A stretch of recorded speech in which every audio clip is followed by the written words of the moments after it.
is Terry Bradshaw, quarterback, Pittsburgh Steelers. It's 7:15. There's a new home run champion of all time, and it's Henry Aaron. This is baseball, Major League Baseball. And this is ABC's Monday Night Baseball, live from Fenway Park in Boston, Massachusetts. Looking. He's under the gun. He's tied. He throws. It is.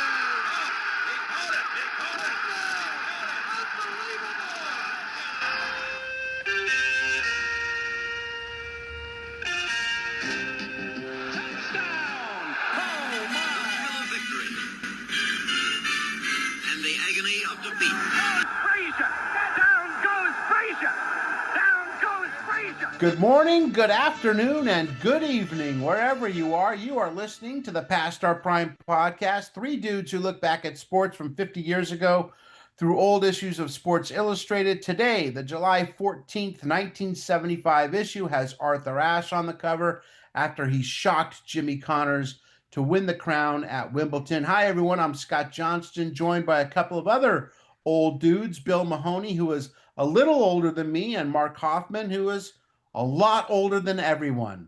Yeah, it's true.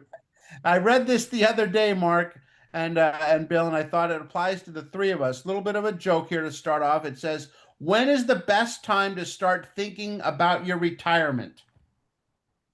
Any guesses? 12 years old. 20? Before your boss does. Do you realize that I've been alive for 8 decades? Oh, my golly. 8 decades, because I was born in 59, the end of 59. So we're looking forward to that 9th one. That should be your best one. Dang.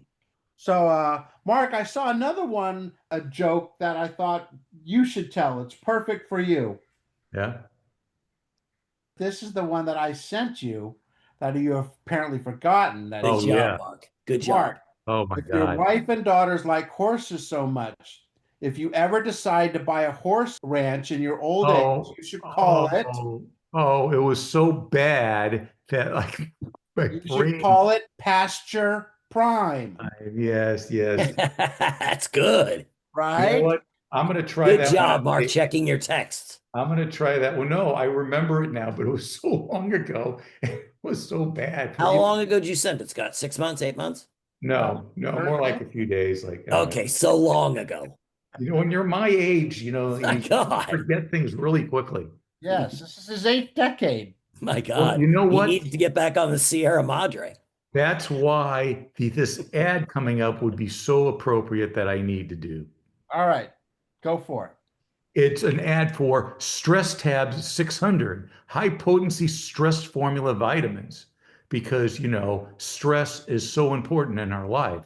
And I'm stressing out over these bad jokes. So Stress Tab 600 would be for me. And which is really funny because 1975, that's ahead of the time. I mean, today with anxiety and all this stuff that, anything that reduces stress, whether it's homeopathic or, whatever, is in demand. So it's interesting, something 50 years ago was trying to address stress back then. Yeah, I know I'm not a homeopathic guy. No, me either. Telepathic, though.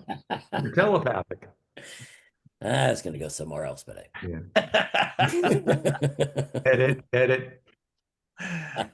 We joke about how old we are, but the guy on the cover, Arthur Ashe, as a kid, he always seemed so old to me. And I mean that actually as a compliment, because he was only 32 when he won Wimbledon, but he was always so measured and mature. And he just came across as this regal player.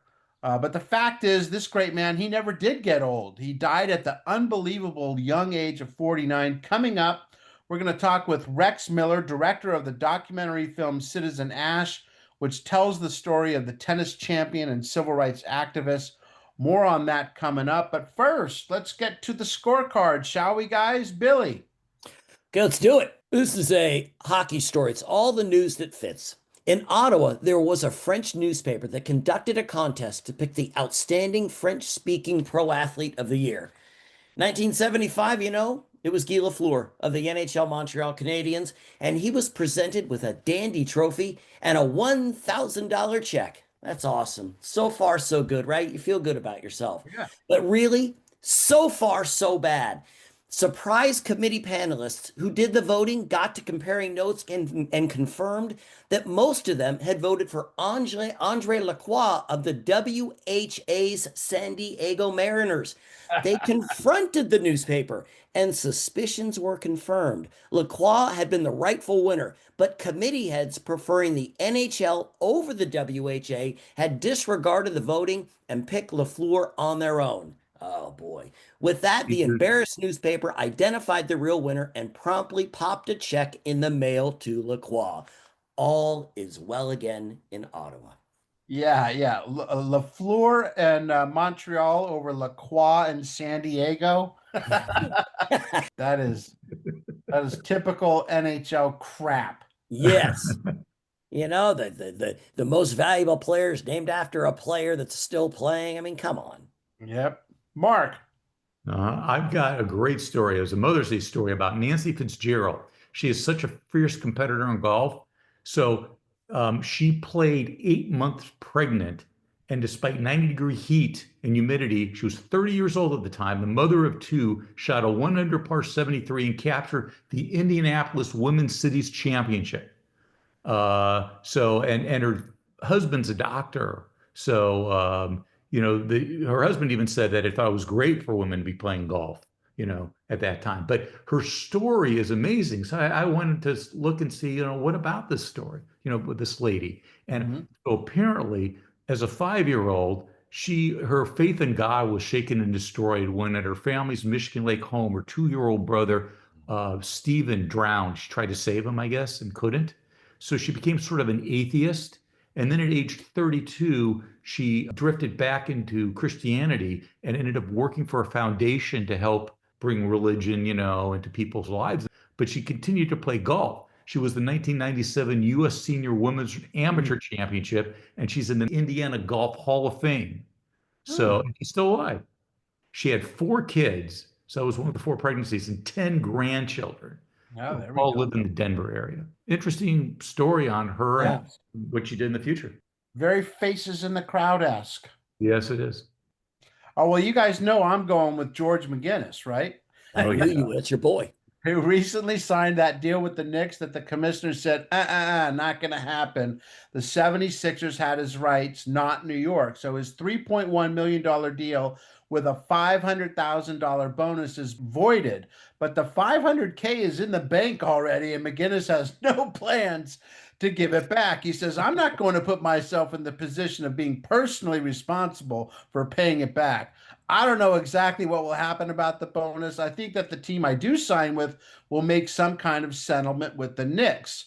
Look what's happening, McGinnis continued. You've got the owners of one league fighting the owners of the other.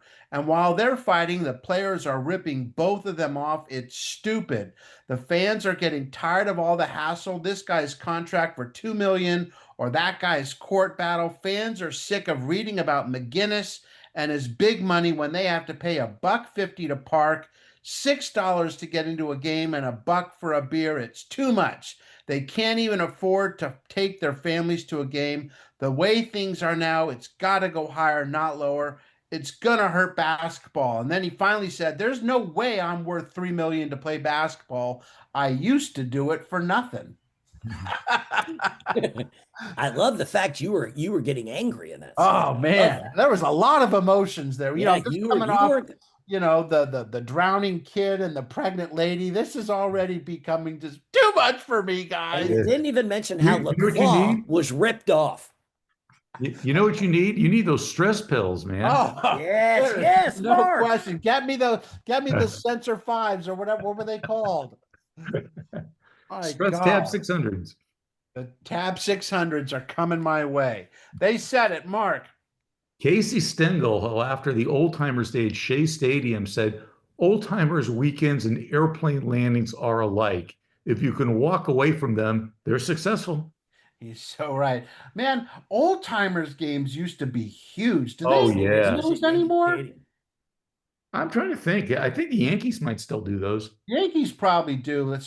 I would think almost any team that would be a draw. Like even like if you had the Rockies and you brought back Galarraga and Walker and Castilla. Castilla and Yeah. the Blake Street Bombers, Dante Bichette. I mean, especially with the way the Rockies are now, Yep. I bet you Rocky fans would rather see those guys play. Now. Yeah. I think what teams do now more is like we're going to celebrate this particular year, this particular championship. Yeah. Old timers. It's like Yeah. we That's have the '84 cool too. Tigers here, or something like that. But man, to get all of them, together at one time was always really cool. I always liked at Yankee Stadium when they did the old timers game. DiMaggio always came out in a suit. Yeah. He was the only one that didn't come out in his Yankee uniform. Yeah. Does he think he's Connie Mack? It might be. But the interesting thing about Stengel, too, is he makes this quote, and then a few months later, he passes away. He died September 29th of 75. So this is one of the last quotes you got. This is the last old-timers game he ever played. There's a lot of death in here. Yeah. That's all coming from Mark. Well, life is death, and death is... Hey, we're not taking for granted that he's getting to that 9th decade. I know. A center court case. Let's talk Wimbledon, shall we? And this one was a grudge match, if there ever was one. Jimmy Connors and Arthur Ashe in the finals. Connors hadn't lost a set the entire tournament, and he's a heavy favorite to beat Arthur Ashe. And Mark, this wasn't the only court these two were battling each other on. Oh, yes. Connors was suing Ashe for libel because he had apparently he said he wrote an article criticizing him for skipping the Davis Cup. So Ashe actually wore like the match, like a Davis Cup jacket, I think, to kind of like, get a dig in on Connors. So there's no love lost between the two. No, and the suit was announced the night before the match. So maybe the thought was it might rattle him, but it certainly didn't rattle Ashe. He wins in convincingly 4 sets, 6-1, 6-1, 5-7, 6-4, his third Grand Slam, the first black man to win a championship at Wimbledon. He was also the first black man to win the US Open and the Australian Open, but he won those in 68 and 70. He was past his prime here in 75, which is what really makes it, Billy, a huge upset. Yeah, he came in as 40-1 to win in straight sets, or 23-5 to win the match. Ashe was not even looked at as really the competitor that Connors was.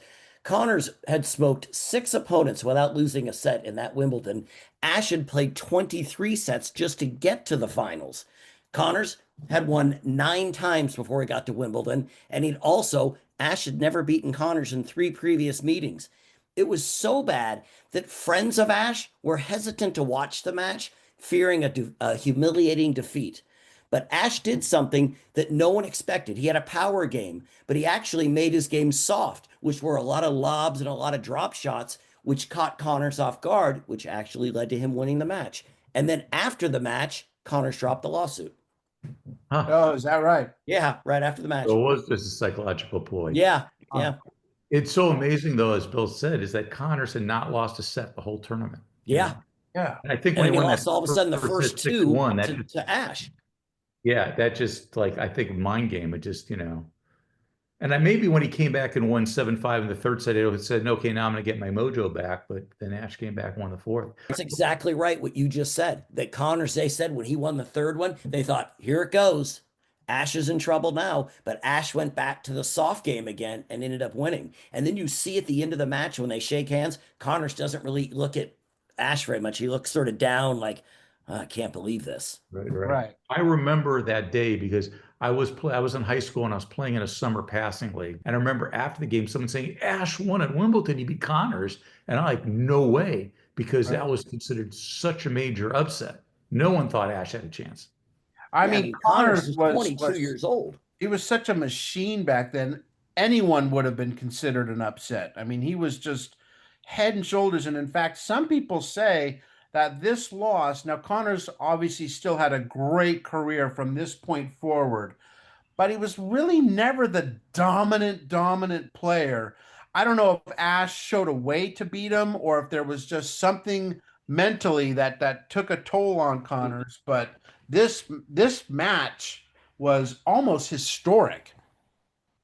Now, let me ask Scott, do you know, or Mark, do you know, I didn't look this up. After he lost to Wimbledon, talking Connors, did he win a bunch of majors the next year? In 76, 76. What was that I, his? that I don't know. Okay, I just wonder if that, because you're right. If all of a sudden he went down a little bit, maybe people did find the way. It's like a pitcher. They find their way, and all of a sudden that guy that was smoking is not that great anymore, or not as Well, good. so basically his Grand Slam wins after 75. Yeah, So he did yeah. win the US Open in 76. Okay.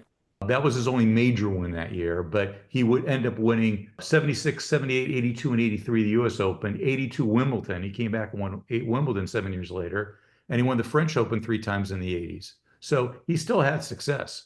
Yeah.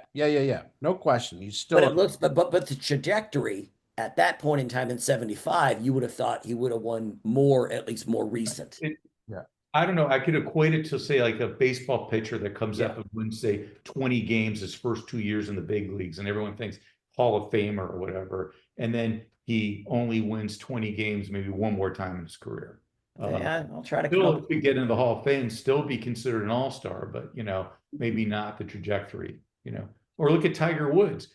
Tiger Woods so dominated for 10, 15 years, everyone thought he would shatter every single golf record there was. Yeah. And then, other things happen in his life. Well, and then, the other thing too is Borg comes along, and then Yeah, McEnroe, Borg just got better. young guys just start to get better and catch up to you, and it's a never-ending revolving door, that's for sure. On the women's side, major news as well. Billie Jean King, the winner of 5 Wimbledon crowns, looking to win her 6th, but our Billie Jean Mahoney, she made an announcement earlier in the tourney that made her a crowd favorite. What was it? She's going to retire from major singles tournaments. She said it's over. But like all athletes do, they said she'd retired one time before, a little bit before. But she didn't retire. She actually officially retired in 1983. But still came back and took out our favorite Chris Everett in 3 sets. Right, but I think that was the last major she ever won. That is. No, that's true, Mark. That's true. Yeah. Yeah, she still dominated. I looked in the doubles category. She played doubles a lot, and I think won multiple majors again in the doubles category. But you're right, that was her final major in the singles. Yeah, she beats Chrissy Everett in the semis, Yvonne Goolagong in the finals. Mark, like Ashe, Billie Jean King made a huge difference away from the court. Yeah, I mean, when she came out and admitted she was gay, and she became a spokesman, for the gay rights movement, became an icon, was more than just a tennis player after that. She was a symbol. And big in the women's movement, of course, her historic match against Bobby Riggs in 73. Yeah. In 74. Yeah, 73. These it's kind of amazing if you think about it. I mean, Ashe and Billie Jean King, you could make a real strong argument that they are 2 of the most influential, impactful athletes, not just tennis players, athletes of the 20th century, Right. and they both win Wimbledon in 75. That's kind of amazing. As big Right. underdogs, too. Yeah. Right, and we talk about Connor's upset of Ashe, but Billie Jean had a major upset of Chris Everett in the semifinals. Yeah. Because everyone was expecting it to be a lovebird finals between Everett and Connors. The mark made by King and Ashe on the world is still playing out today. Their accomplishments on the court are plentiful, but nothing compared to what they did away from the court. 2 pioneers, both in tennis and in many other ways as well. If you get a chance, do yourself a favor and check out a sports documentary that came out in 2021 called Citizen Ashe. It's a great look into Arthur Ashe and what he did as a humanitarian as well as a tennis player. Teddy Roosevelt said, "Speak loudly and carry a big stick." Well, Arthur was the antithesis of this. He spoke quietly and carried a tennis racket. But when he spoke, people listened. He had a quiet resolve that resonated with many and was a very important figure in the civil rights movement, the fight against apartheid. He started a foundation to defeat AIDS after he contracted HIV through a blood transfusion. The documentary shows that quiet determination that was such a part of Ashe as a player and as a person.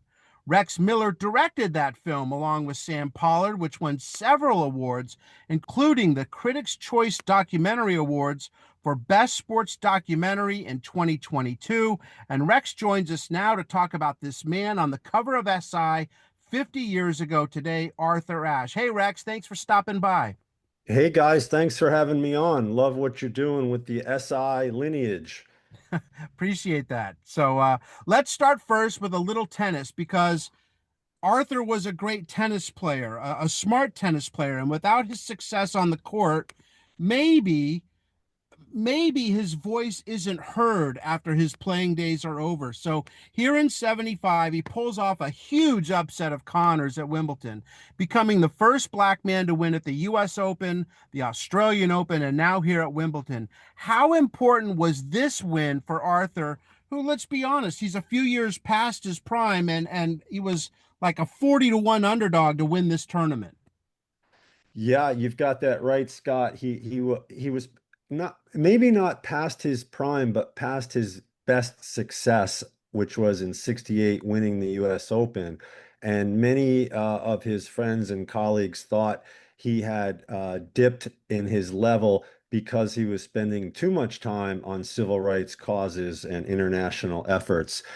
So he kind of comes out of nowhere and then gets to the finals of Wimbledon and plays Jimmy Connors, and Connors had decimated in his opponents in the last two big Grand Slam finals. The previous year's Wimbledon, he destroyed Ken Rosewall, and then in the U.S. Open in '74, he destroyed Ken Rosewall again, like barely broke a sweat.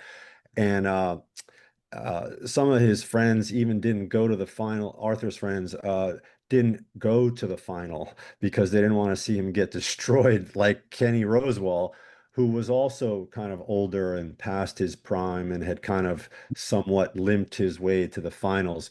But Arthur changed his game, and that's part of history as well. It's considered one of the biggest upsets in a Grand Slam final probably ever. He changed his game from more of a, bashing, aggressive, big time shot making, big serving game. Connors loved that kind of play, hard and flat, but he went into this slice mode, junk mode, don't give him anything to hit it sort of soft and short. And, that's well documented, and people can look at that very famous strategy that not only was devised by Arthur and his group of, friends and colleagues, but implemented on the biggest stage and took Connors out. Connors was a machine back then. He's the number one player in the world, and like we've mentioned, losing a set was a big deal for Connors. I don't think people realized at that point that he was like the Federer. I mean, he was so head and shoulders better than everyone. But he almost went out of his way not to be liked by the other players, and that included Ashe.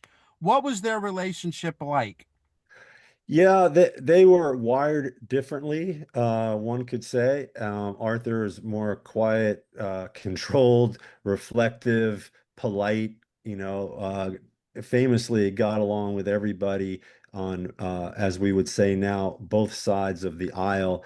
He was comfortable in corporate boardrooms or at fancy tennis clubs or back home in the black neighborhood in Richmond where he was raised. Connors was, a blue collar white kid who had his own obstacles as a kid, no father around, and playing on public courts. So he was brash, obnoxious, a hard ass, on purpose, and saw himself as a rebel. And one of the things that Arthur primarily got frustrated with Jimmy about along the way, even before they played at Wimbledon, was that Connors wouldn't play Davis Cup. And Connors had this manager, Bill Reardon, who, had all these strategies and, oh, they're not paying him. And nowadays players get paid to play Davis Cup, but back then they didn't. Arthur saw it as his duty. He was happy to do it. Jimmy wanted nothing to do with it. So that was a big obstacle to them getting along. But, Arthur eventually got along with everybody, and he and Connors played doubles together on a bunch of occasions, I think even before Wimbledon and after Wimbledon. So it's, I guess, a complicated relationship. You were talking about the Davis Cup issue, and Connors had actually filed a libel suit against Ashe right before the match. Did that kind of serve as an inspiration for Ashe, maybe giving him extra motivation to win that match that day? Yeah, so his Connors in his book mentions that that was his manager's idea. That was like a publicity thing because Arthur had called him unpatriotic. So Bill Reardon files his suit, and Jimmy had the suit dropped the day after the Wimbledon final. Like Jimmy was more about let's just duke it out on the court. He wasn't wired that way. Oh, file a lawsuit. That was his manager's idea. And in his book, Jimmy, this is not talked about or known, but Jimmy gives his account of the match and of his relationship with his manager. And, his manager famously, not famously, but poignantly bet against Jimmy in the final. And there's a whole story to that, but I would direct people to Jimmy's book. His autobiography. Yeah. So in the match, I mean, Ashe wins the first two sets like 6-1, 6-love, which must have just shocked. I mean, winning the first set 6-1 must have just shocked Connor since he hadn't lost a set in the tournament leading up to that. But then he comes back in this third set and wins 7-5. And people were probably thinking the tide has turned. Now Connor's going to take control of the match. What did Ashe do in that fourth set to regain the momentum and put away Connors? Well, it's interesting. Donald Dell mentioned that who was his lawyer, Davis Cup coach, a former player, a coach, tennis coach as well, said that after the third set, he thought that maybe Arthur was going to revert back to his old style of play, which was like smacking the ball hard and chasing to the net, charging to the net, and that probably would have played more into Connor's hands. But Arthur stuck with the strategy and continued to dink him and slice him and lob him and dink him again. And he ultimately won, what was it, 6-3 in the fifth, 6-4 in the fifth? Yeah, 6-4. 6-4 in the fourth. Fourth. 6-4 in the fourth. And I think, one of the biggest tools he kept using was this in the deuce court, the right-hand court, slicing softly and short to bring Jimmy way out of the court and then just charging into the net. And that's how he won the final point, if I'm not mistaken. So he kept with his strategy, which is a mature player, right? Mm-hmm. How did Ashe develop that strategy? When did he come up with that? I think famously, at least in the film, as recounted by Donald Dell, they went out to eat the night before, and they actually went to the Playboy Club, not really for the girls, but they had a back room that they could kind of commandeer and have good steak. And they talked about it, and Charlie Passarella was there, and Donald Dell was there. Charlie Passarella was one of his teammates at UCLA and a top 10 world-class player. So they looked at what Arthur was good at and what Jimmy was weak at. And Arthur did have this slice touch aspect to his game, which he probably could have used more. But it was the group effort that came up with that strategy the night before. And I think here's another influence on that strategy. Pancho Gonzalez, the famous Latin Mexican American player who is in the Hall of Fame, he used to play with Jimmy in Los Angeles and famously, and also play with Arthur while Arthur was at UCLA. He famously, amongst tennis players, famously beat Connors in a tournament in LA by using that strategy. Pancho was a genius. He had a huge serve, huge forehand, but against Jimmy, he'd give him junk, as they say, slices and spins and dinks, which would frustrate Jimmy. How did Ashe change after winning Wimbledon? I know he had won US Opens, but the Wimbledon is Yeah. Wimbledon. How did his life change?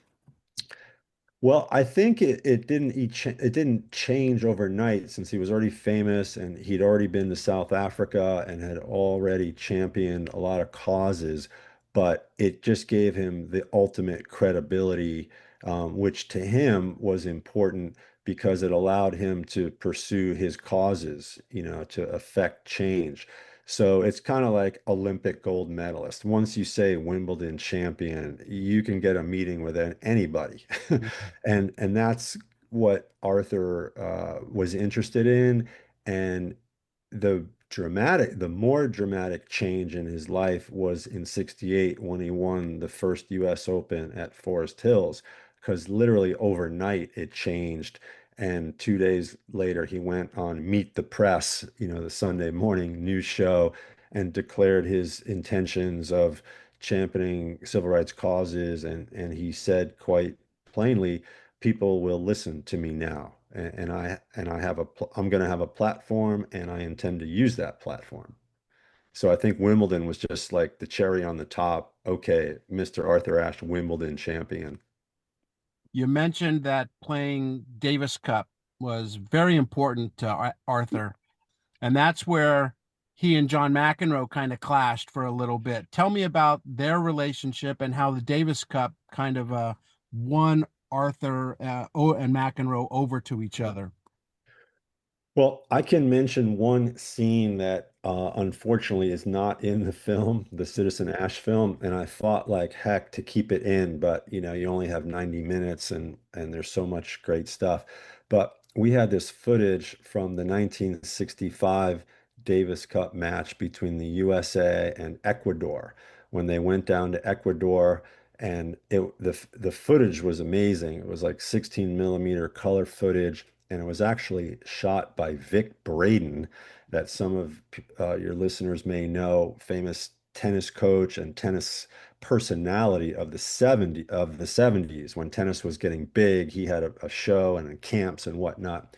Anyway, in this footage, Arthur is playing on a little red clay court in front of a very, very small stadium, which is overflowing with local Ecuadorian mad fans. And little Ecuador is playing against the big bad USA. And Arthur wound up losing both of his matches.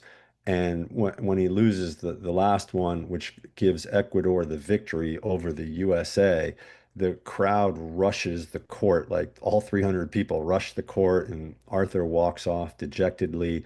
And there's a quote that he said that played perfectly with this footage. And it illustrated how important Davis Cup was to Arthur because he said, uh, Ecuador, that match was my most painful loss ever, and it let me know what it meant to be an American. Because these people seeing their country know how important it was not only to their country, but what a big deal it was beating the USA, which he was proud to represent. So it's kind of an interesting dichotomy with Arthur's civil rights dreams and actions and everything that he did to try to change America. He also was proud to represent America because he was also in the military and was stationed at West Point actually in 1968 when he won the U.S. Open. So he was a lieutenant in the Army, was proud to be representing the USA and the Army. Um, and so, yeah, Davis Cup was incredibly important to him. And with regards to John McEnroe, so I actually somewhat grew up around and next to John McEnroe at Port Washington Tennis Academy and at high school. He was 3 years ahead of me, but we played on the same high school tennis team. And Oh, wow. of course, followed his career every minute and being a huge fan of Arthur's, first as just a 8, 10-year-old tennis player, but later as a, storyteller and photojournalist, I was very observant of their relationship over the years. So when John was 18, in one of the very first pro tournaments he played in, John and Arthur played doubles together out in San Francisco in Barry McKay's tournament, and they won the doubles. I think actually they played together and they lost in the finals to Stan Smith and Bob Lutz. So when you know somebody as a tennis partner, competing, and they played a few times, I think, over the years, they also played against each other. Famously, they played in the finals at Madison Square Garden, sold out, 20,000 people, 5-set match. McEnroe beat Arthur like 6-4 in the fifth. And when you have that kind of a relationship, you really know the person, and there's nothing that would give more respect for another player. I'm sorry, there's nothing that would make one more respected by John McEnroe than to be competing against him at the highest level. Mhm. So later, when they had a coach-player relationship, this was the foundation. If it was an umpire talking to McEnroe, he had zero respect because they're not tennis players, of his caliber. But Arthur was his peer. And John had been around Arthur for years, and he knows what type of person he is. And I think John, being a brash Queens New Yorker as he was, had respect for you if you told him the truth, if you were in his face somewhat. He respects that. If you're a New York cab driver, John will respect what you have to say to him. If you're a lazy umpire with bad eyes controlling his prize money and his trophies, he's going to have an attitude. Okay.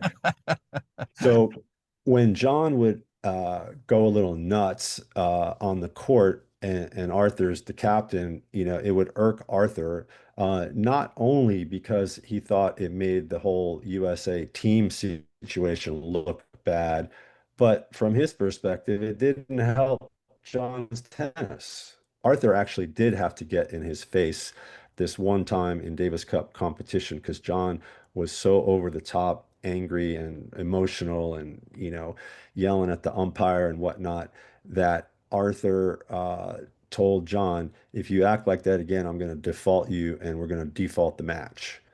And I think John just was like, okay, let's go play. Like, it wasn't that big a deal after that Right. because it's coming from Arthur. So John wasn't like, F you, I'm going to do what I want to do.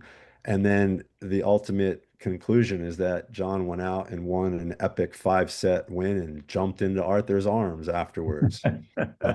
So I think there's a lesson there on several levels. It wasn't so much Arthur just cracking the whip. There was a relationship there. So, well, yeah, as this documentary is being put together, what was the most surprising revelation you learned about Ashe? Something you didn't know beforehand? Well, I can answer that on two levels. One, the greatest discovery we had on working on this documentary film was I spent about 3 weeks up at the Schomburg Center in Harlem, which is a Black cultural museum and archival repository, and it's where Arthur had donated his papers, which was 44 boxes of various materials and photographs and letters and clippings. So I went through all 44 boxes over about 3 weeks.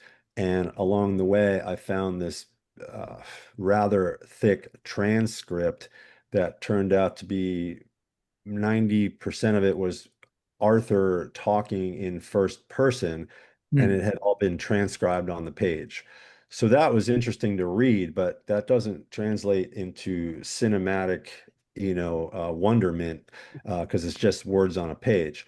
So it turned out that those were the transcripts of interviews um, that were done by the writer Arnold Rampersad for his biography of Arthur Ashe, which is kind of the quintessential book on Arthur. Now, I can't remember what the title is, but if you look it up, I'll say it. Arnold Rampersad. So we actually reached out to Professor Rampersad, who's professor emeritus at Stanford, and asked him, if he possibly had the tapes of these interviews. And he said, "Oh, I have no idea, but I'll take a look in the attic." And then 3 days later, he called us and he said, "Oh, I just found a shoe box. It has 33 micro cassettes in it. It says Arthur Ashe interviews. Do you want Oh it?" my Hmm. goodness. And I also should mention that the first thing Professor Rampersad said before giving us tapes or consideration was, "What does Jeannie say about this project?" And that's Jeannie Matusame Ashe, his wife, and turned out to be a producer on this film. And I had uh, she was a mentor of mine as a young photographer. So having Jeannie on the project as a producer, that's something that every person we reached out to talk to, that would be the first thing they would say. What does Jeannie say about this project? And because we had her blessing, Professor Rampersad sent us these tapes and we got them digitized. And it was Arthur talking, for hours and hours and hours. And he wasn't really doing an interview. He was just talking, about all kinds of subjects. He even talked about Jesse Jackson conversationally, or Nelson Mandela, or, uh, because so that source material really made this film, because we were able to have Arthur's voice be the primary voice. Now, on the challenging side of things in terms of presenting this voice, Arthur's Arthur was not an excitable, emotional speaker like a Jesse Jackson, or he didn't spin poetry like Muhammad Ali. He just spoke, almost in a monotone, said lots of interesting, Arthur could expound on a lot of interesting subjects with very interesting analysis, but it's a little flat. So other people could speak more emotionally or analytically about Arthur, but in a film about his life, having his voice, that was like our little gold mine of, Yeah. a gold mine moment as a filmmaker. I think Ash's voice maybe first started at UCLA. And when I think of the Mount Rushmore of people at UCLA, I think of Ashe, I think of Jackie Robinson, Kareem Abdul-Jabbar, Rayford Johnson, maybe even Woody Strode. Hmm. What did his early years at UCLA help him mold as a person? And I guess there's still a connection the school has with Ashe. Yeah, I think when Arthur got recruited and then attended UCLA, that really changed his life. He grew up in Richmond, Virginia during segregation, and he had a very limited sphere of influence. He had to, in line with the educated people around him, he was taught to kind of suppress his voice. Art Carrington, who's in our film, who was a black tennis champion and a peer of Arthur's, used to explain that, Art Carrington was more Malcolm X, and Arthur was a little more, Gandhi or Martin Luther King. But in the South, you were taught, to not speak up for fear of death, like for fear of Mhm. lynching.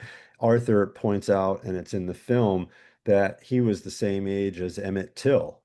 And he said when Emmett Till got killed, he goes, it didn't matter if you knew how to read or not, you knew who Emmett Till was. So that was the approach he had to take in the tennis world as a junior player, and even just walking around Richmond. He couldn't play on the white courts of Richmond, and luckily for us and for his tennis game, he lived right next to the public black courts in Richmond, and his father was the security guard and maintenance man of the public park there. Um, so UCLA exposed Arthur basically to an international world of educated people. There were people from all over the world at UCLA, and educationally and socially and culturally, he was exposed to just a whole new crop of people. In the film, we use his voice, and he talks about, the interesting experiences he had dating white women. And there are these really cool photos of him on a date with a beautiful blonde, and that could not have happened in Richmond. So he was not only exposed to all these different people and influences, but he now had, uh, safe passage to expand on his own ideas and to speak out in his own voice, at least in a small level, within the university. And Jeannie Ash told me that one of the reasons he succeeded in his life in tennis and beyond tennis is because of the different institutions that supported him along the way. And he was comparing Arthur's support systems that he had with Althea Gibson's lack of support systems, partly because she was female and partly because she was 10, 12 years before Arthur. So, in the early 50s, when Althea was coming up, there was no civil rights movement yet. So Arthur, in his upbringing in Richmond, was supported by the church. He grew up in the church, so they helped raise him up. Then he went to UCLA, and they helped raise him up, and it would now be Arthur Ashe, Captain UCLA, okay, not just Arthur Ashe from down the street. Then he was in at West Point, and he was a coach and an officer at West Point. Then he was on the Davis Cup team, and he's representing the USA. So all of these things were a cushion and a support for him, to keep safe and to have a voice. You touched on it a little bit, but Ash became a little bit more in your movie shows it as well. But he became more politically engaged after joining the army. How did, in what ways did the military transform him? Good question. So I think one primary way the military transformed him is through his relationship with his brother. And his younger brother, 4 years, his junior, Johnny Ash, was serving in Vietnam in the Marines and in firefights in the jungle. And, you know, uh, Johnny kind of famously re-enlisted so that Arthur wouldn't have to go fight in Vietnam because of the brother rule. What's the Saving Private Ryan brothers rule? The Right. last Oh two yeah, brothers. Yeah, the last two brothers can't be both in combat. So right. Johnny was in combat and successfully, so Arthur didn't have to go. So um, Arthur was proud to do his part, his little part, and he thought it was important. And Arthur's upbringing, serving in the military was respected. One could say the discipline of being in the army helped him. He already was a pretty disciplined person, after spending years at Dr. Johnson's tennis academy in Lynchburg, Virginia, where they had to do chores and they had to train and they had to do things a certain way. But I know that in the summer of '68, when Arthur was training for the US Open, he was doing some military physical training. Uh, and he talked about how that helped take him to the next level. And he went on, I forget how many matches, but he had going into the US Open, he won, I think, like two or three tournaments in a row before the US Open. Then he won seven at the US Open. And then I think he finally lost in the finals of a tournament a month later to Rod Laver. But the physical training and the discipline and the confidence of representing, the US at West Point, all of those things, I think, contributed to his success. Now, you do this amazing movie, and we all know, and you cover it, what he did on the court, what Ash did on the court. But during your discovery on this film, what should he be known most for away from the court? There's just so much to this man. I think for me, the biggest takeaways from Arthur's journey through this life, um, one is the obvious ones of trying to reach your potential in that field that's your talent, So he worked hard to become a tennis champion. That was his ticket out of uh, Southern black segregated oppressive childhood, and allowed him to go see the world, go to college, become successful. But I think most important is what he did off the court. It's almost a cliche right now about Arthur Ashe. What he did off the court was so important. But the nuance of it that really brought my attention is where Arthur was successful at speaking to both sides of the table, both sides of the divide. And in the state of things, in the state of affairs that is currently going on in this country, where you have one side and you have the other, and people can't even talk to each other across that aisle, Arthur spoke to both sides of the aisle. Now, there's a story in of from Arthur's life that's not in the film, and there was this British player named Buster Mottram, and he was the number one British player. He won the Davis Cup for England. And then, strangely enough, he was also a skinhead and a white supremacist. And, this is pre-internet, so it wasn't publicized, and the tennis tour certainly didn't publicize it. But he was this blue-collar British guy who like became a racist skinhead. And this story was told me by one of Arthur's tennis colleagues, actually a female that he dated early in his tennis career. Anyway, she said it used to piss her off so much that we'd be at the courts and Arthur would go like, "Hey, Buster, you want to go hit? You want to go hit, Buster? Let's go." And Arthur would go out and hit with this asshole. And she'd say, "Arthur, how can you even talk to that guy?" Right. And Arthur was all about like, what makes this guy tick? I need to talk with him and see what's going on. And tennis was the bridge between them. Otherwise, they probably never would have crossed paths. But Arthur saw that as an opportunity.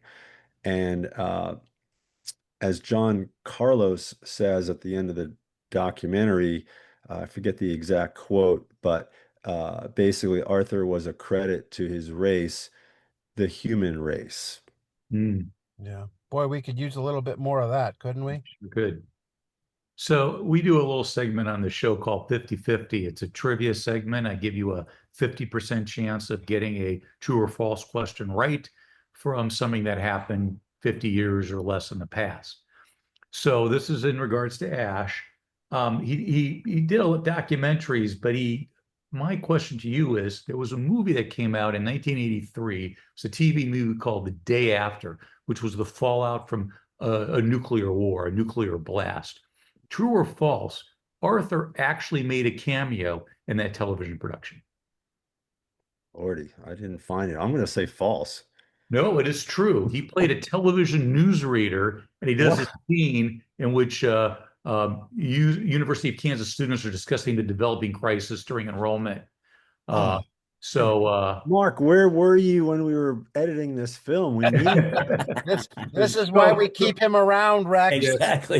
now, The now man's a there's movie genius. no. Now there's trivia that I know firsthand. Okay, and then there's trivia I read about. So every trivia that I read about will always have to take with a grain of salt. But I've seen this in 3 or 4 different, discussions. So I'll Wow. actually have to go back and watch that to find the scene of Arthur as the Yeah, I'd love, maybe it's on newsreader. YouTube, but Yeah, yeah, I'd right, love to see that. That's great. Well, it's interesting that that was a huge movie at the time, and it just right. speaks to Right. Arthur's Q rating at the time. He was Yeah. Arthur Ashe Wimbledon champion and noted commentator, because by that time he was probably doing HBO Wimbledon Wimbledon. coverage as well. Yep. I know, Rex, this just came to me. I know that Arthur and Muhammad Ali, they were both different in how they sort of went after activism. What was Arthur's relationship with Ali, and how did they get along? Yeah, I can't speak to they how much time they spent together or when and where they met, but Ali's approach to activism was echoed by many other athletes like John Carlos and Tommy Smith, and you could say that Jesse Jackson's style was a little more Ali. And so Arthur commented quite often about people with the different styles than what he had. And Jesse Jackson one time called Arthur out in a meeting of civil rights colleagues and says, Arthur, you Wimbledon champion, you need to be more vocal. You need to call people out. And Arthur, was like, Jesse, don't tell me what to do. I'm going to do things my way, you know. And Arthur had interaction with Stokely Carmichael, and again, we didn't have a way to really put this in the film, but Stokely Carmichael showed up at Arthur's uh, apartment at West Point and called him out in the same way. Said, Arthur, you need to be more vocal, And Arthur's like, no, I'm going to do it my way. And that didn't mean he wouldn't engage. Like he loved talking to Stokely Carmichael and Ali, but he just decided that the way he was going to do it was to bring people together and not you know however you want to describe Ali, antagonistic, in your face, controversial, revolutionary. That wasn't Arthur's style. I mean, Arthur wasn't alive to see it, but I guess because he passed away in 93, but in 97, they officially named one of the arenas at the US Open, after Arthur. And I can't imagine what that would mean to his family and to have that honor. Yeah, well, Arthur Ashe Stadium is not only a little arena, it's the world's biggest tennis stadium, and one could argue that New York City is the world's biggest media market and stage. So yeah, it's Arthur Ashe Stadium. So the goal of any aspiring player is to get to Arthur Ashe Stadium. And I think it does mean a lot to his family. He still has plenty of family members, and it's a great honor. And I think to Arthur, he he probably would have pushed back against naming a stadium after him because he'd be like, "Well, it's not about me." And he would probably, want it named after a kid or Martin Luther King or somebody else. But I think he would use it as an opportunity to go make some things happen. Oh, you're going to name a stadium after me? Well, why don't you build a school with tennis courts and Right, right. fund tennis coaches to teach kids? And he had a whole plan, and he wrote articles and books about how to make changes for underserviced communities through sports, but also through academics. He thought there was too much emphasis on sports in the Black community. He wrote about that. He thought there needed to be more tutoring and reading. He also didn't think that aspiring to be a tennis champion was necessarily the important goal. Get a college scholarship, go teach tennis, go run a tennis club, create a job for yourself. So yeah, again, I think that if he was around and they wanted to name a stadium after him, he would have leveraged it to do something positive in the community. Now, I know you got to know her quite a bit there, but how important was Jeannie in Arthur's life? Oh, God. So, yeah, my involvement with this project never would have happened without the generosity and the trust of Arthur's wife, Jeannie Matusame Ashe. So, when I was 23, I was clueless about what to do as a next step back from college and back in New York City. And I wound up teaching tennis at the Town Tennis Club, a very small, fancy rooftop club with two courts in Manhattan. And one day, Jeannie Ashe showed up as Arthur was an honorary member of the club, and Jeannie, who's a pretty good tennis player, just wanted to hit with a pro. So I had the privilege of hitting with her. And then at the time, I was an aspiring photographer, and Jeannie is a quite world famous and prolific and prodigious photographer. Her work is in the MoMA and many other, high level institutions. And I got to talk with her, and for me, she was actually the first person that took any interest or gave any feedback to my interest in being a photojournalist, documentary photographer. So I literally talked to her for like over an hour, and she impacted my life greatly. And I've been following Arthur Ashe probably since I was 5 years old as a tennis player. And so to connect with Jeannie on a professional level was a thrill and motivating. And then 20 years later or more, I had the opportunity to have her involved with the film on Althea Gibson that I did, which opened the door 5 years later, eventually to having this opportunity and talking with Jeannie about it.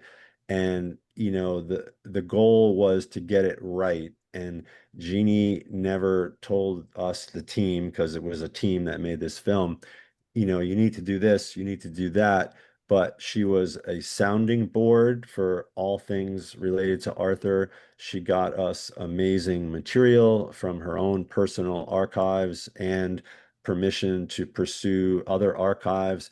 And she's the one that opened the door for anybody that she's the one that opened the door for us to connect to and film with all the people in the film who spoke about Arthur. Wow, Bill, that was the question right there.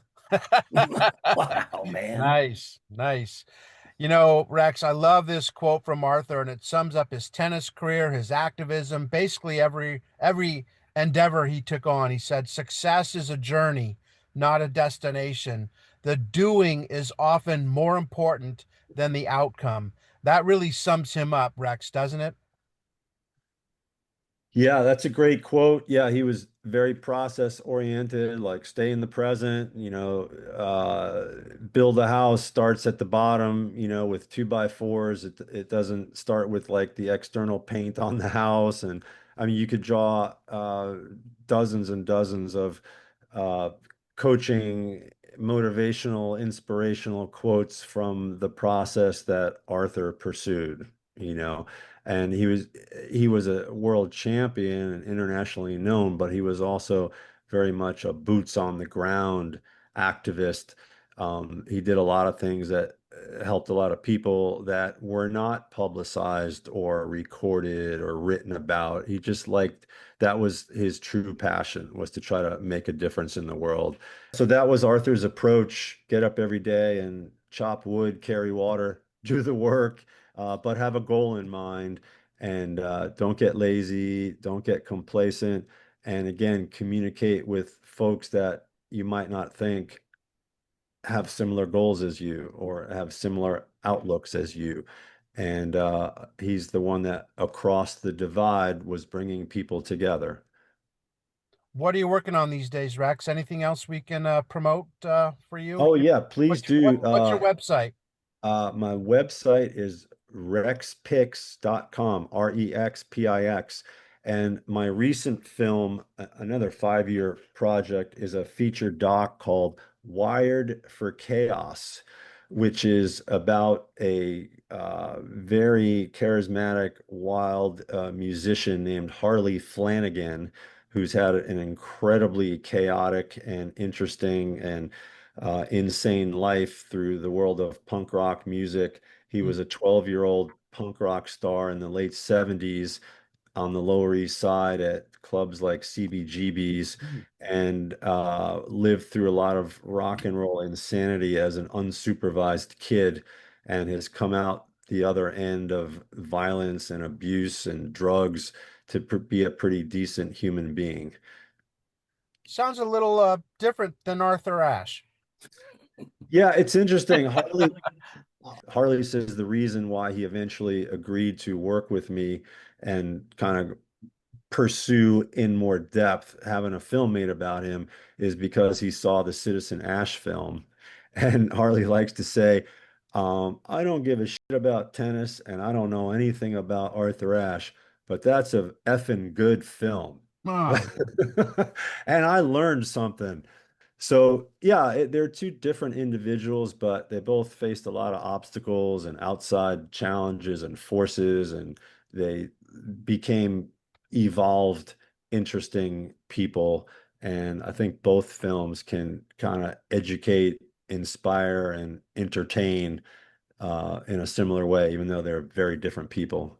Wired for Chaos. Where can they see it?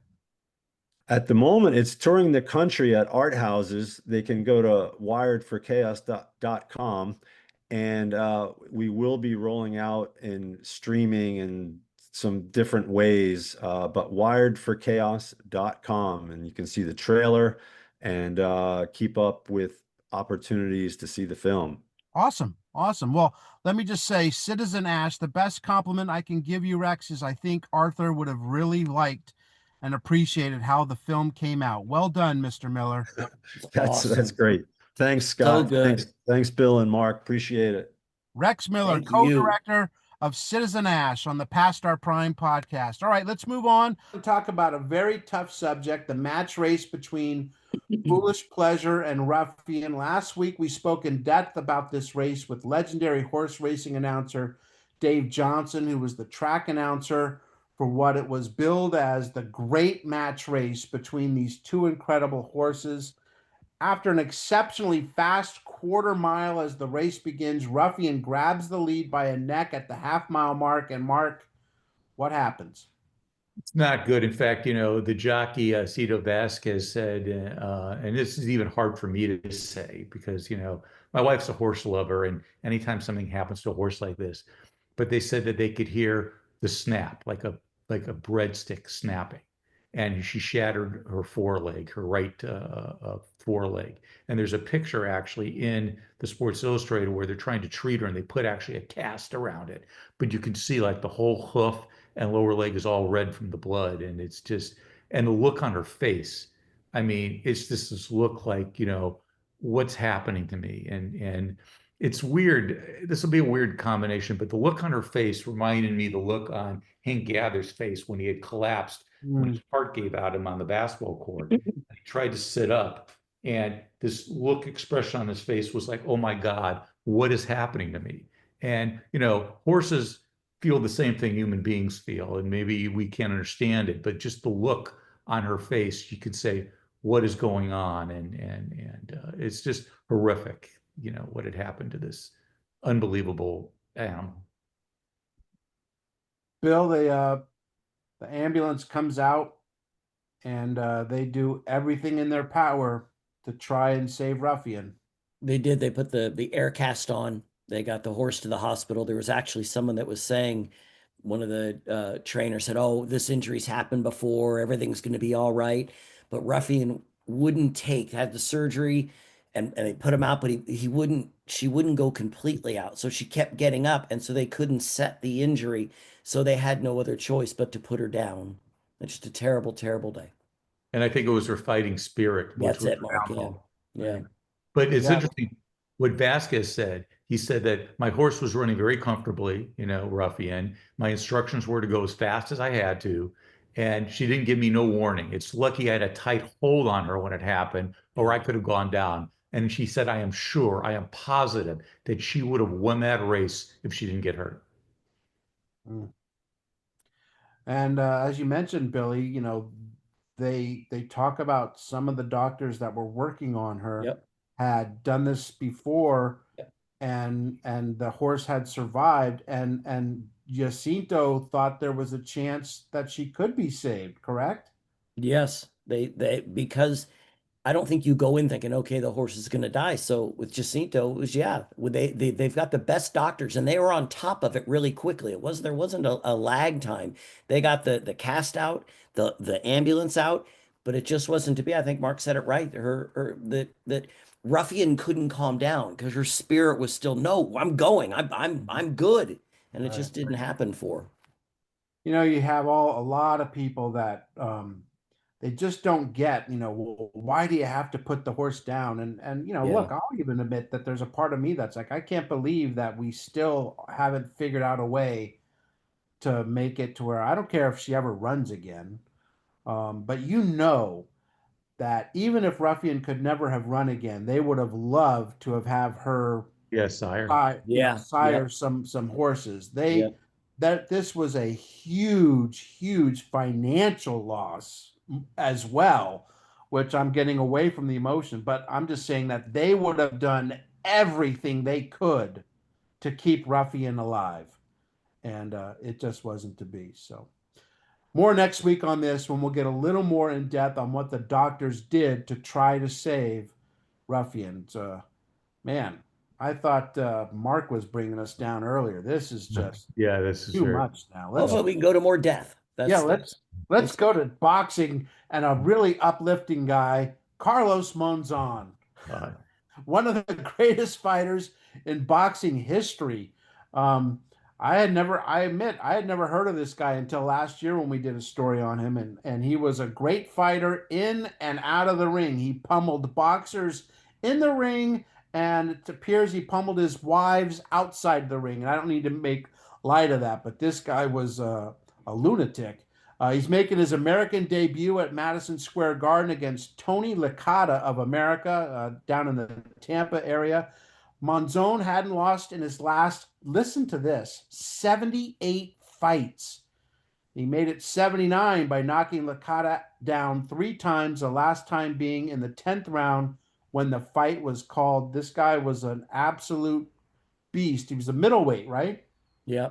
But he also, like you just said, Scott, he went 13 years without losing a fight. 13 years from the early 60s to mid 70s. And what was it? One of his sparring partners or friends says he's crazy. He's absolutely not sane when he's outside of the ring. But when he was in the ring, he could fight. He could fight. But they said, a lot of it said that he was slow a little bit as well. That they were surprised that, he didn't get hit harder or didn't go down, but he just was such a good tactician. I had heard of him a lot growing up. I followed boxing a lot, but he was a good tactician and knew how to hit and knew how to win. I thought 3 fights his whole life.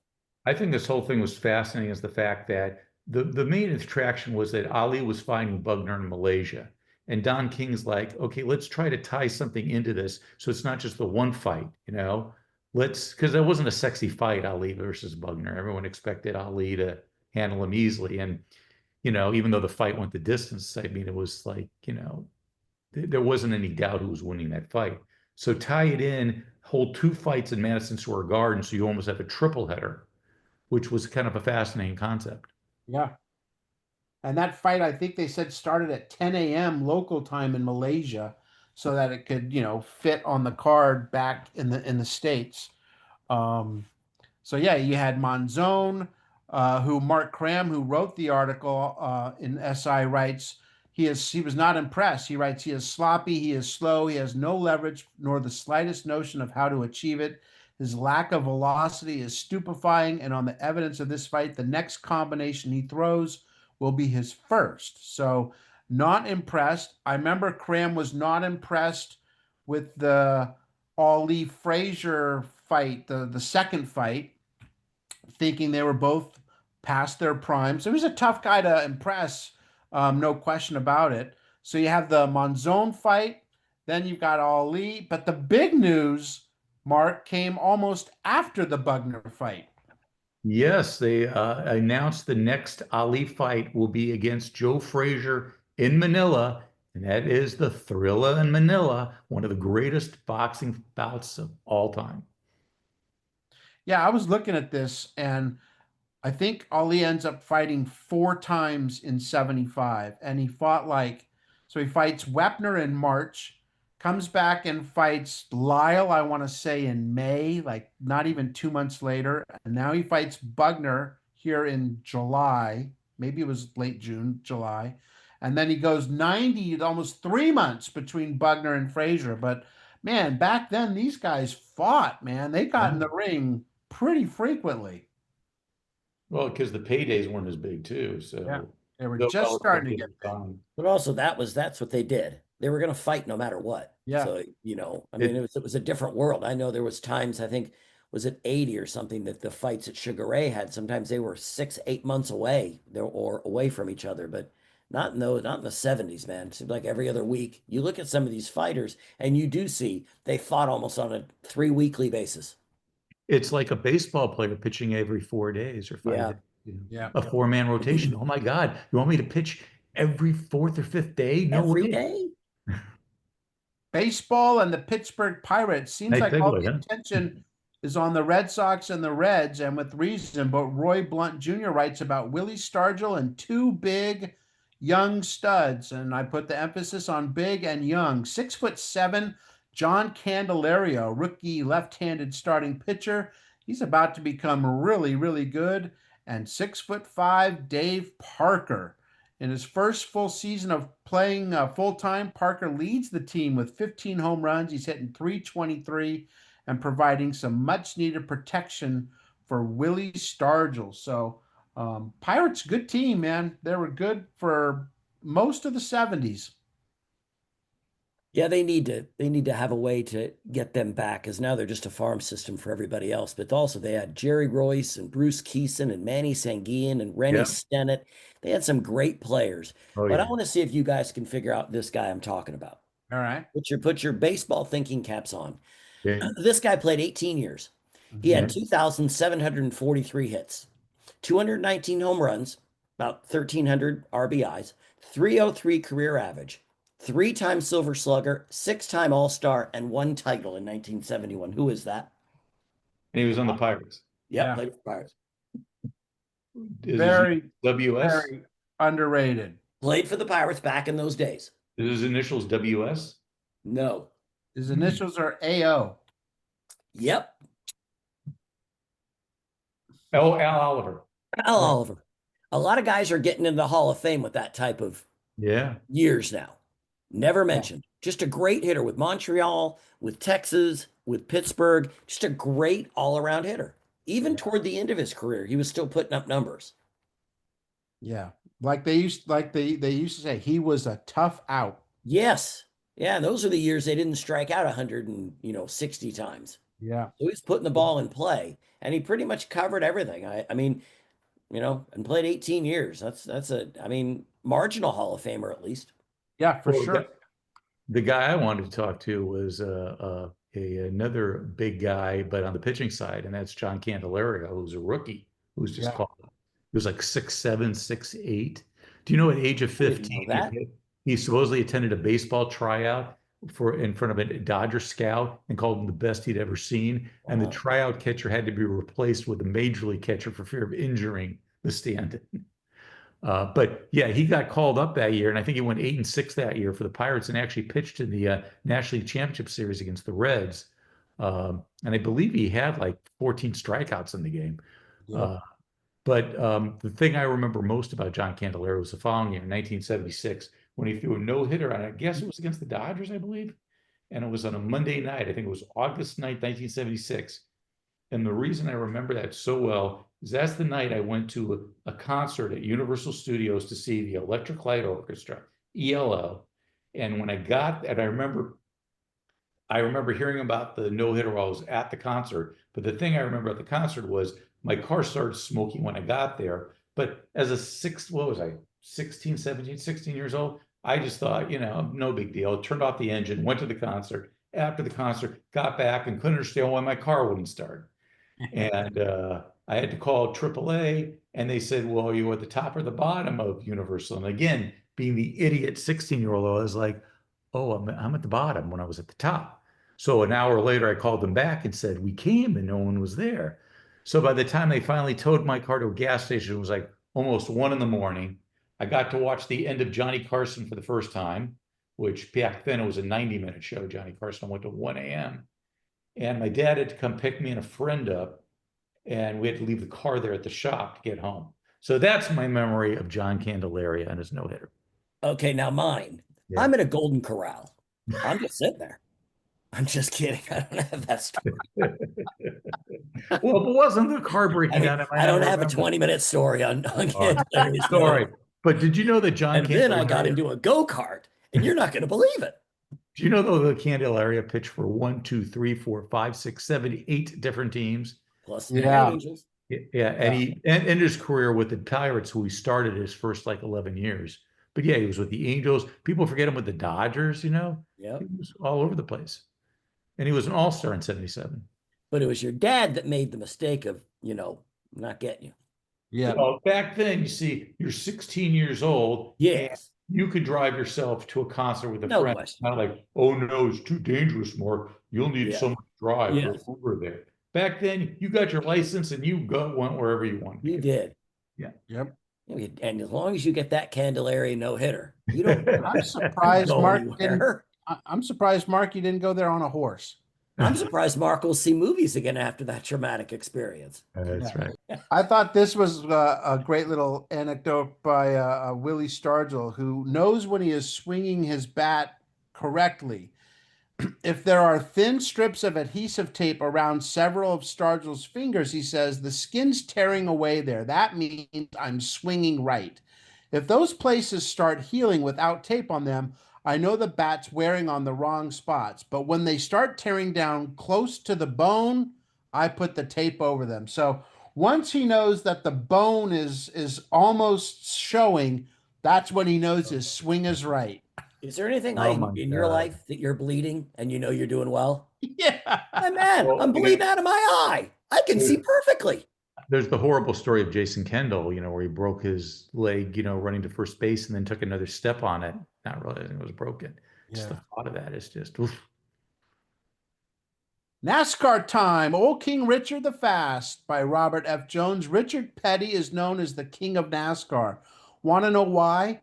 Since July of 1958, when he first began racing, Petty has won 172 NASCAR races, exactly twice as many as the next person. I mean, my God. At age 38, he has amassed over $2 million in career winnings. The one race he hasn't won, the Firecracker 400 run on the 4th of July. In 17 years, he had never won it. In fact, the last 4 years, he's come in second. But finally, that changed here in 75. The King wins it over Buddy Baker. The King still alive. He's a legend. I don't think he gets as much. He doesn't go looking for publicity, but I mean, Richard Petty, one of the all-time greats in his sport, certainly a Mount Rushmore guy when it comes to NASCAR racing. Yeah, I think Mark Absolutely. many years ago, and when I was at CBS, sent me out to do an interview, and I got to talk to Richard Petty. And at the time, you don't realize how amazing that is. Looking back now, 2020, hindsight is awesome. But you look at the fact he won the Cup Series 7 times, he won the Daytona 500 a record 7 times, and he won a record 27 races in one season. I mean, the Yeah, guy, he's amazing. In 1975, he won 13 times. That was a good year for him Woo! too. And but I always think of the song "King of the Road" when I think of Richard Petty. Yeah, that's a good idea. My dad's favorite. King of the Road. He finished with 200 wins though. Yeah. But my story about that winning the Firecracker, I go to a movie, and then What I come movie? out, and my car didn't start, so I had to call my dad. Sorry. All right. Was Johnny Carson on when you got home? Damn it, Scott, he was. Was it before 1 a.m.? Yes. I said, this has to stop. That's my Richard Petty story. No, the worst one wasn't that. The worst one was my first year in college. I came home for the summer and I went to Disneyland with some friends, and there were no cell phones or whatever. And we stayed till the park closed, and this girl was driving us home and got completely lost because you didn't have phones, or you couldn't go on, on your car and figure out how to get home. And I don't know, we ended up in Simi Valley or something. And so I got home about 3 a.m. I remember my parents being up, like, why are you out so late? And it's like, oh my God, could you imagine if I was home during the college year? Was Johnny Carson on that night? It was over. It was way off. Johnny Carson was home and in bed. Yeah. Yeah, I love the old stories of Mark getting lost in a car with a girl. You know what was happening. Right. Right. Mark was necking at some ocean. There was 4 of us in the car. Yeah. Mark was like going, have you ever heard of rotisserie baseball? Yeah. Mark said, hey, yeah, Sally, if you deal me Stargell. No, you see, that was a different fantasy sport back then. Baseball is a smash hit. Let's talk a little TV radio. Radio was king in 1975 when it comes to baseball. TV still in its early days of broadcasting sports live, but radio networks are blasting teams' games all over the country. For example, the Reds are on 112 stations, the Cardinals 120. Atlanta, Boston, Detroit, Kansas City each have 50 stations or more broadcasting their games on the radio. I think all three of us would say we definitely grew up on the radio Right. listening to baseball. I listened to a little bit of football and a little bit of basketball. Billy, you probably listened to some hockey more than I I listen did to for hockey and sure. basketball and baseball all the But I time. mean, I really listened to baseball. Yeah. That was Oh, I every did night. too. Every night I But had the those were in game. the years that the announcers really could tell the story on the air. Yeah. You know, you listened to the Dodgers and you knew you had Jerry Doggett and Vince Scully and Ross Porter and the Angels with Don Drysdale and Dick Enberg, and you just had amazing times. And also, if you just go by this article, the Dodgers only televised 25 road games a year, so the radio was the one way you had it. Yeah. Right. Most games were televised. When I first started in the TV business, a lot of times you would have to mini cam a game, which is you send Yeah. a cameraman to shoot it because there was no TV. And the only exception was in Chicago, where I grew up in Chicago. Every single Cubs and White Sox game was televised, and this is late '60s. When I Hmm. came to California, it's like 25 to 40 games were televised by the Dodgers or Angels. That was it. So when they were on television, it was a big deal. It I was. You used to made sure to listen to watch it. the radio and I would listen as they called the play and would pretend to be the players. Like I'd hold the bat or I'd pretend to throw the pitch or stuff like that as I listened to it. Yeah, I can remember like Dodger get like the Dodgers would televise maybe two games from Vero Beach in spring training, like on a Sunday morning, and like it was like watching Rudolph as a kid. I mean, it was like, oh my gosh, there's a baseball game on today, you know. I mean, Mhm. and And now, you got to see what the people look yeah, like the players, playing. You thought, oh my gosh, and now I can put, mind you, the paper did a little of that, but when you actually saw them move, you could put the imagination to use. yep. Broadcast rights for networks just coming into play. I think NBC paid $18 million for the rights to baseball. They will change the course of the game. Pretty much everyone involved in baseball would become richer than they could have ever imagined. And And, that's basically all due to television rights. and they talk about in the article WWOR in New York, and that was the start. Everyone remembers TBS as being the superstation, but WGN Chicago and WWR Mets you could get them in Los Angeles on your cable network. So you Mhm. could watch the Mets and Cubs and Braves play a lot of times, depending on what cable system you had. Yep. Yep. And I did. I sure did. That's funny, Billy. Next up is All American, but not an All Star. And you mentioned Al Oliver. This guy's kind of the right-handed hitting version Yeah. of Al Oliver. Bob Watson of the Astros, another very good, maybe not Hall of Fame good, but a very good player. Played for a long time with the Astros. And in this game in San Francisco, on a ball hit by Milt May, Watson came home to score. And what did he score? Do you guys know? Millionth run. Yes, the millionth run in baseball history. What did he get Just for it? ahead of who, though? He just beat, I think, by a couple seconds, Dave Concepcion. That's it. Oh man. See, if Yeah. there was a prize for it, like if the guy who scored the millionth run got $1 million, can you Right, see how Concepcion would have felt? Like, oh my right. God. But weren't they yelling at Watson to pick it up? Yeah, because I think maybe it was a sack fly or Yeah, something. and they were saying, no, no, go, go. And he was kind of lollygagging, and they were Yeah, like, "Go, go!" So I don't know how they knew Concepcion yeah, was, no way to on know. base or something. But yeah, And didn't Bob Watson go on to be the commission or the National League president? president, Yeah, I believe so. Yeah. yeah. He would finish his 19-year career with a 295 average. 1975, he hit 324. So he was a lot of people's toughest out. You know what I remember most about Bob Watson? What? I bet you guys remember this. In Bad News Bears in Breaking Training, the Second second one. Bad News Yeah, yeah. Bears, they play in the Astrodome, and they they play like 3 innings in between a double header. That's the premise of the movie. And they go, all right, that's it. And it's like tied. And they start doing this chant, let them play with Yeah. William Devane. And the first baseball player to start the chant to let the kids continue to play is Bob Watson. Wow, that would have been a That's great a great trivia. little trivia fact. How'd you know Yeah. that, Scott? I don't know how that stuck in my head all day. Dang, that's That'll really be a good. I remember that. I 50-50, don't remember man. that though. 50-50 question. Absolutely. That's What else? really What good. else jumped out at either of you this week in baseball? Bill, something in the NL East? Yeah, the Chicago, they took a doubleheader from Pittsburgh, 6-1 and 2-1. The second win coming on a hit by Jose Cardinal. But hey, the night before, Cardinal had been jailed for allegedly pummeling a policeman who charged his wife with illegally parking their car. Hey, got a hit and hit a guy the night before. Yeah. Yeah. Yeah, Mark, what do you got over in the AL East? And the AL East, I'm going to do the Cleveland Indians, who were bad, but fortunately they had the Tigers in the division, so they weren't the worst. But apparently Cleveland had been so bad that a sportscaster held an on-the-air funeral service for the Indians. So the clubs, like, I don't know, it helped them because the clubs were resurrected. They won 12 of their next 15 games. So they might need more funerals like that. But the funny thing is they're 36 and 42 at this time, not in last place because the Tigers are 31 and 46.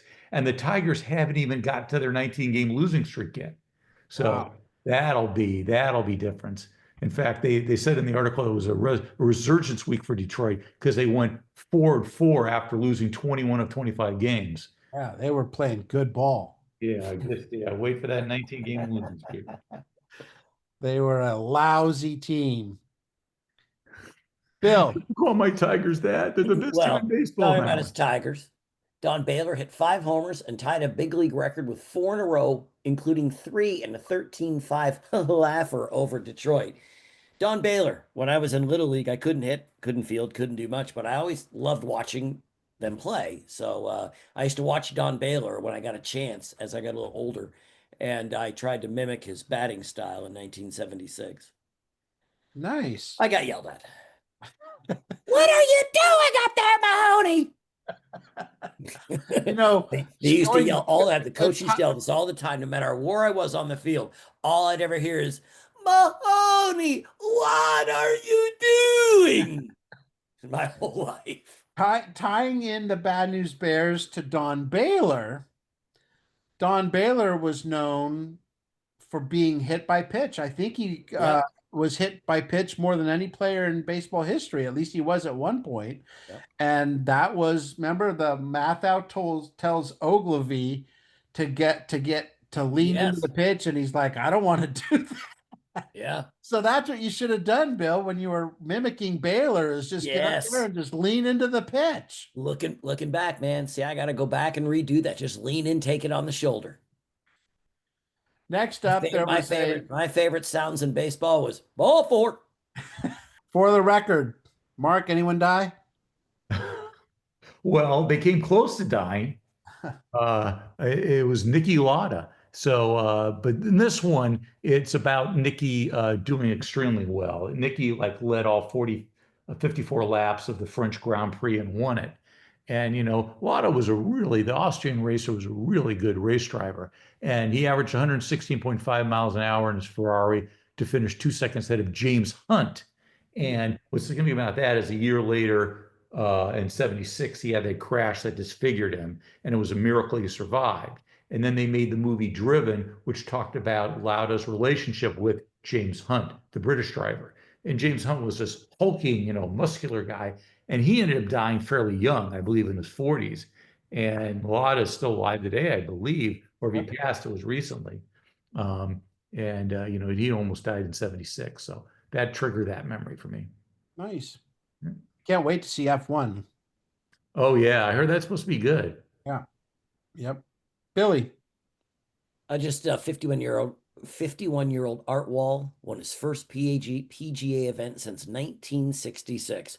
But Wall, 6 years or a few years prior, in 1959, he was the Masters winner, Player of the Year, and the leading money winner. No one really knows who he is, but he did have a great golf career. He also sank 45 holes in one over his long career. He died a number of years ago. Wow. You're right. Never heard of him, right? Yep. There was a guy that at one point was at the top of the sport. And have no idea. No one really has any idea who he is. Yep. Let's get to the faces in the crowd, Billy. Dave Chauner, he became the first American cyclist to win a stage in Britain's milk race. But Dave was more than that. He was a member of the 1968 and 1972 Olympic teams and won a bronze medal in the team pursuit in the 1971 Pan Am Games. We spoke to Mike Neal about bicycle racing, an amazing interview by an amazing guy. But this one, Dave Chauner, still alive, still working in bicycling. There we go. Yeah, the cyclists, I think, live to be, they never die. No. Hey, my stepfather has cancer and got run over by a car, and he's about ready to get back up to get on the bike again. And he's 83. See? They Oh, never that's go away, great. man. There's my great. point right there. Mark. Oh, by the way, a follow-up, Nicky Lauda did pass away in 2019, but Good job.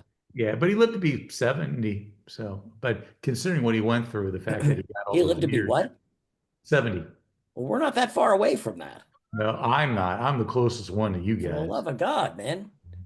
But I won't be a race car driving, so you don't. Well, the way I drive my The way car. you drive, you very well might I'm be. a race You do it. You're just on the 405. Yeah.